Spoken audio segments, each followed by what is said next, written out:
Now, electric cars. I mean, they really do seem like the way forward for most of the time. Well, of course, the simple answer is yes, they are, but they will also require a little bit of planning to make sure you get the right one for you, the best tools for the job and all that. Initially, one thing we always say is that people should do their sums. Have a look at how you actually use your car, the kinds of miles you do regularly, and your lifestyle. They'll all impact on which car you should buy. So first, you're going to want to see if it makes financial sense for you to go electric. And you need to look past the higher purchase price and add up what you'd usually spend on fuel, road tax, servicing, and the usual stuff like insurance. Then compare it to the running costs of an electric car. Now, this is known as the total cost of ownership. Included in that should be making sure you take advantage of government grants and the cheapest domestic energy supplies. There's £1,500 off the cost of a new electric car under £32,000. And you can get money off the cost of installing a home wall box too. Okay, so let's look at an actual example based on a Vauxhall Mocha. First up is the petrol version. Now, if you buy it on a typical PCP, it's going to cost you £354 per month. If fuel is £1.45 per litre, then the petrol is going to cost you £109. Road tax is £15 per month and servicing is £19 per month. So all of that adds up to a grand total of £497. Remember that figure. But now let's look at Vauxhall's all-electric Mocha E. Now, with the same finance model, it's £397 per month, which makes it £43 more expensive. But don't go anywhere, because we're going to look at the total cost of ownership. So, the next set of figures. The cost to charge at home is going to be £33 per month, and you will actually be able to get those costs lower if you choose a lower, cheaper nighttime electricity tariff. The road tax is a whopping £0. You get that one for free when you drive electric, and of course the servicing is going to be cheaper because electric cars have less moving parts to maintain. In fact, if you buy a Vauxhall Mocha E, it's completely free. So that gives us a grand total of £430, which, yes, well done the mathematicians, means you're going to save £67 per month by going electric. Win-win. Now, another thing that does concern a lot of people is how they might charge an electric car. But honestly, it really isn't that difficult once you know how, especially if you have a home wall box at home. That is the easiest and cheapest way to charge, because you can wake up to a full battery every morning. The stuff dreams are made of. But all is not lost if you can't. Most people in the UK actually only drive about 20 miles a day. So a small car like a Vauxhall Mocha E or a Vauxhall Corsa E with a 200 plus mile range will only actually need charging at a public charger once a week. You'll even have enough left over to pop to the shops or go visit those friends further afield. And even if you have to make longer journeys, you soon get used to using public stations. Apps like WhatsApp and ZapMap give you live information on where the nearest chargers are, or you can simply ask your car's sat-nav to find one for you.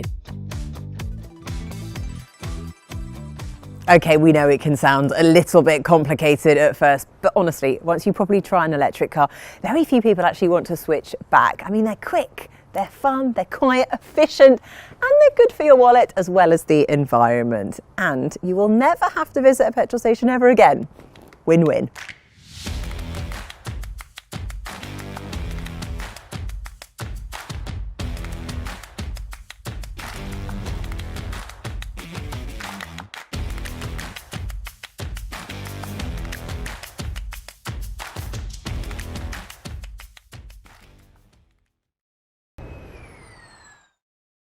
We know electric cars can save us money. We know that electric cars deliver zero emissions while you're driving and help reduce air pollution.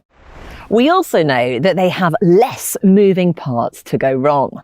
But what a lot of prospective owners don't always realise is that electric cars are incredibly easy to drive and great fun too.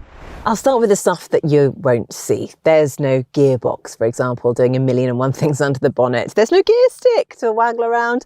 And there is no clutch to give your left leg a good workout, unfortunately.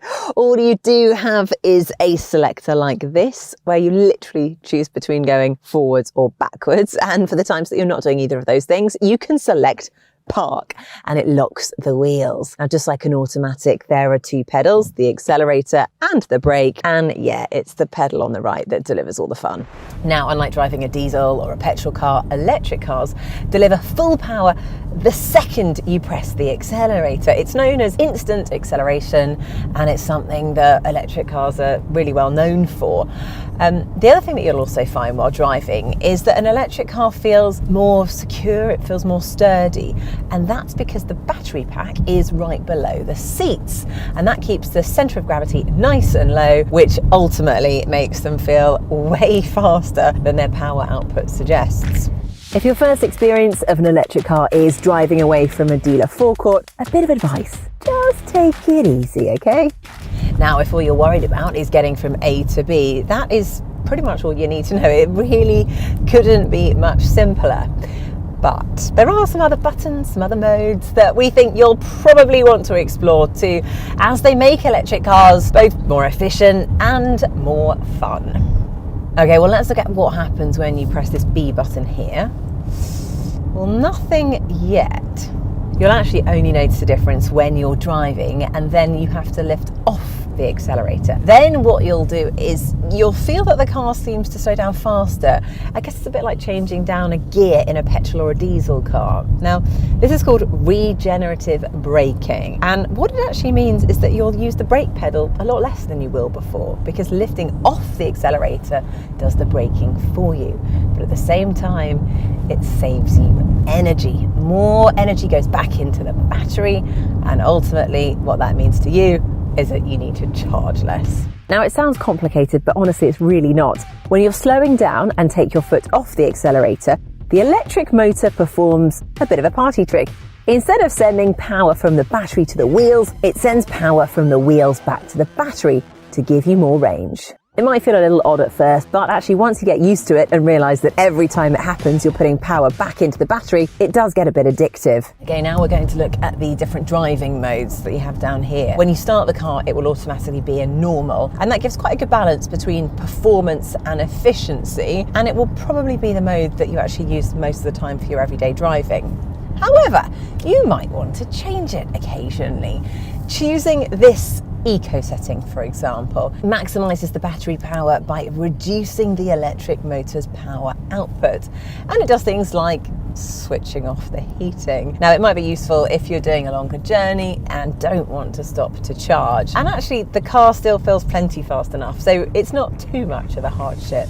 At the opposite end of the scale, there's sport. Now, this is for when you want a bit of fun, and it allows maximum electric engine power output, as well as tightening up the responses from the accelerator pedal and steering. It makes an electric car feel really perky. And that is basically what an electric car is like to drive. See? Told you it was easy.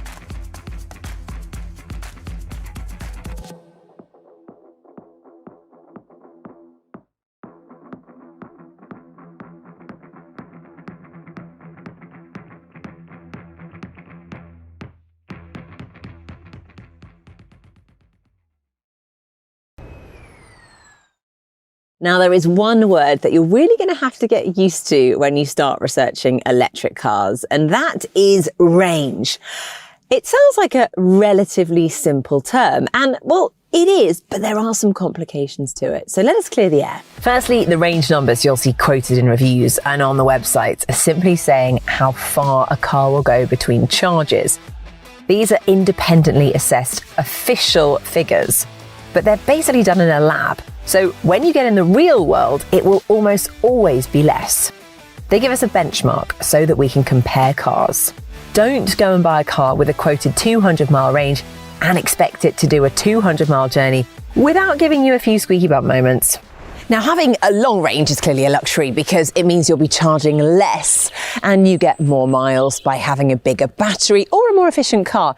But do remember, bigger batteries in particular are really quite expensive. They also add weight to the car, which can in turn make your car less efficient. That means you'll really want to try and buy a car with the smallest possible battery for your needs.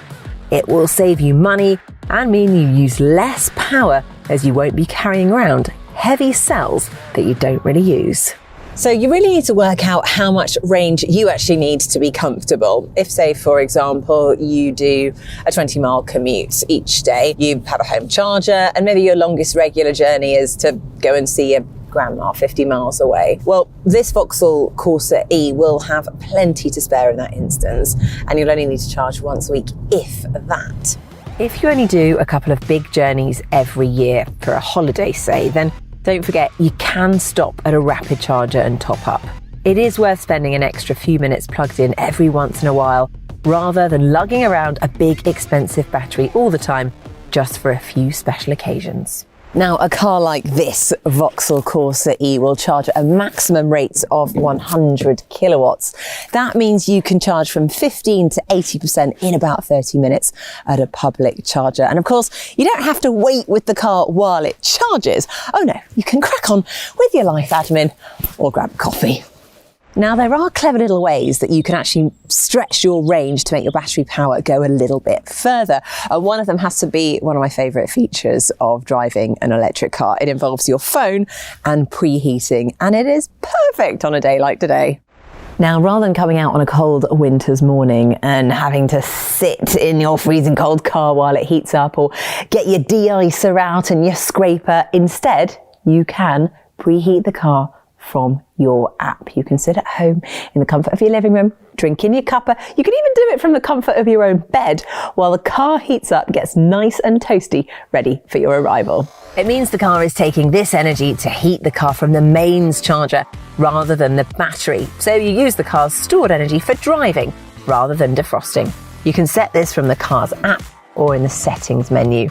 It also works for cooling the car in the summer too.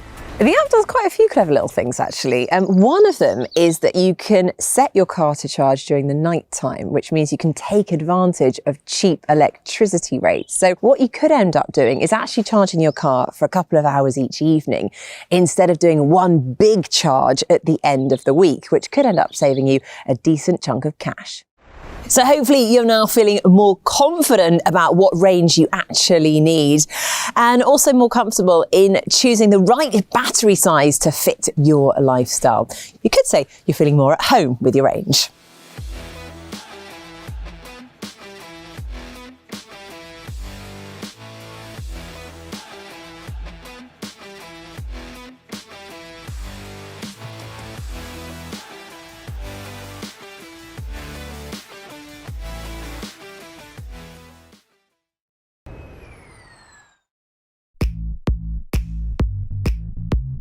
Now, I suspect that most of the questions you have about owning an electric car relate to charging. Actually, I know that because that's what you have been asking us about on our socials. And the business of charging isn't as complicated as it seems. Yes, there is a little bit of new terminology, perhaps a bit of a new skill set to learn, but honestly, it can be as easy as plugging in your phone to charge every night. So let's start with the basics. Now, in simple terms, electric cars can be charged at two different speeds, slow and rapid. If you have a charging point at home or even just a 3-pin plug socket, then you can slow charge your car. And if you do this overnight, of course, you can take advantage of cheaper electricity rates and wake up to a fully charged car the next morning. What a way to start your day, right? Now, a car like this Vauxhall Corsa E will take around 7.5 hours to charge if you have a home charger unit.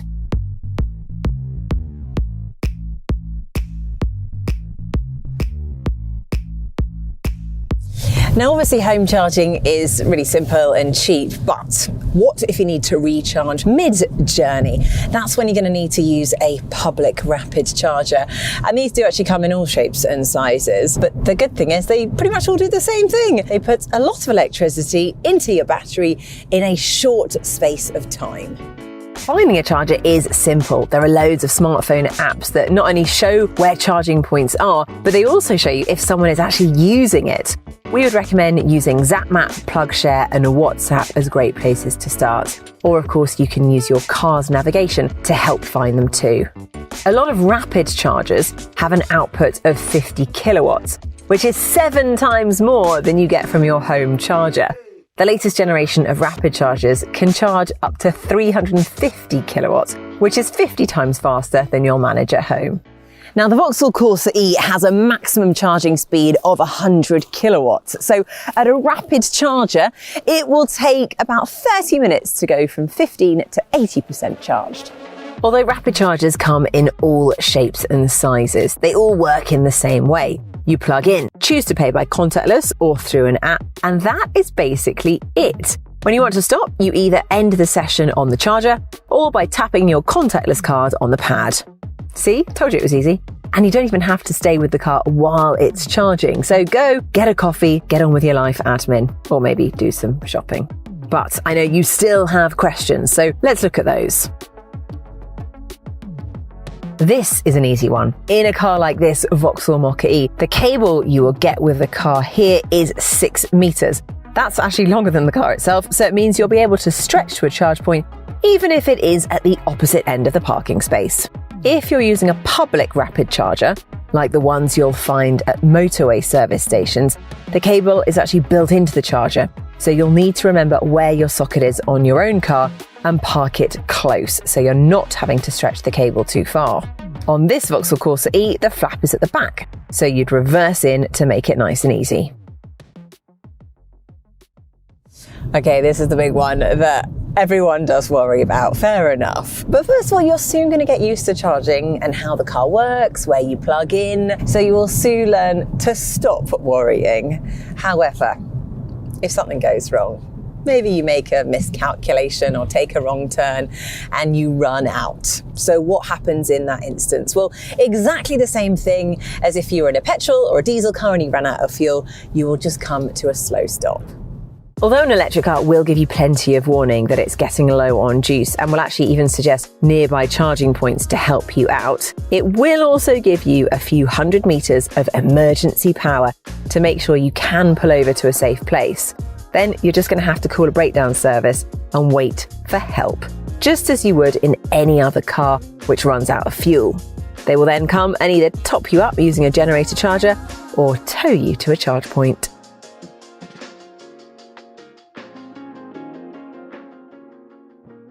Now, this is quite an interesting one because the battery charge will actually reduce over time, but not by a significant amount, unless you do something silly like leave the car switched on. But who would do such a thing like that? Anyway, the reason is that the battery needs to look after itself. So in really hot or really cold weather like this, it will circulate some liquid around to keep it at a nice temperature. And actually what it does is it ensures that it's at its most efficient for when you return. The car might also use some of the main power pack's energy to top up the smaller battery, which runs features like the connectivity and security systems too. But you wouldn't expect this to knock more than a few miles off your range over a couple of weeks.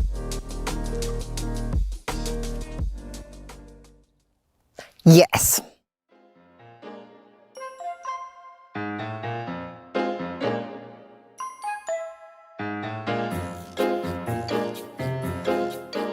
Now, this is genuinely a question that we get asked a lot, but just think about it. A car that you couldn't charge in the rain in Great Britain. Now, that's not going to be a huge amount of use, is it? The car and the charger both have gadgets inside which talk to each other. They run checks to make sure everything is safe and won't let the power flow until they're happy that no one is going to get a shock. You'll be able to hear the clicks, see the lights flashing as it runs the checks when you plug in.